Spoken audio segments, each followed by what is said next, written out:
Hi friends, நம்ம இன்றைக்கி Sudha விலாஸில் veg kurma எப்படி செய்யலான்னு சொல்லிட்டு பார்க்கலாம்.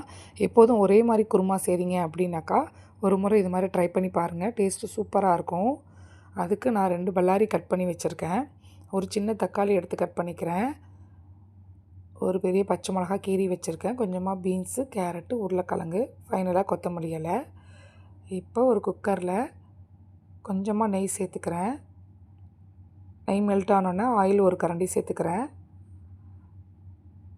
இப்போ ஸ்பைசஸ்லாம் ஆட் பண்ணிக்கலாம். இப்போ கட் பண்ணி வச்சுருக்க வெங்காயத்தை அதுக்குள்ளே சேர்த்துக்கலாம். வெங்காயம் வந்துட்டு கண்ணாடி பதம் வர வரைக்கும் வதக்கினா போதும், ப்ரௌன் ஆகணும்னு அவசியம் இல்லை. இப்போ தக்காளியை சேர்த்துக்கலாம். தக்காளி சேர்த்துட்டு நல்லா வதக்காதீங்க. சும்மா 2 பரட்டி விட்டுட்டு இஞ்சி பூண்டு பேஸ்ட்டு 1 ஸ்பூன் அளவுக்கு ஆட் பண்ணால் போதும். அதோட பச்சை வாசனை போகிற வரைக்கும் நல்லா வதக்கிக்கலாம். இப்போ கட் பண்ணி வச்சுருக்க பச்சை மிளகா, அப்புறம் ஒரு காய்கறியை நம்ம உள்ளே சேர்த்துக்கலாம். பீன்ஸு, கேரட்டு, உருளைக்கிழங்கு, இது எல்லாத்தையும் சேர்த்து நல்லா மிக்ஸ் பண்ணிடலாம். இந்த குருமா ரொம்பவே ஈஸி, 5 மினிட்ஸில் செஞ்சிடலாம் நம்ம எல்லாம் கட் பண்ணி வச்சுருந்தா.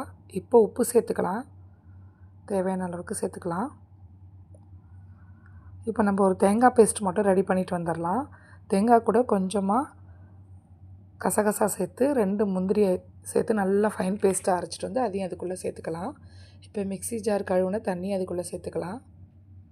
அவ்வளோதான். இப்போ ஃபைனலாக குக்கரை க்ளோஸ் பண்ணிவிட்டு ஒரு 3லேருந்து 4 விசில் விடலாம். ஸ்டீம் இறங்கின பிறகு ஓப்பன் பண்ணி பாருங்கள்.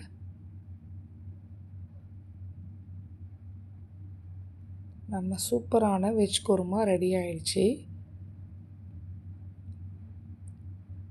பாருங்கள் ஃப்ரெண்ட்ஸ், இது இப்படி தான் இருக்கும். ஒயிட் கலரில் தான் நம்ம செஞ்சுருக்கோம்.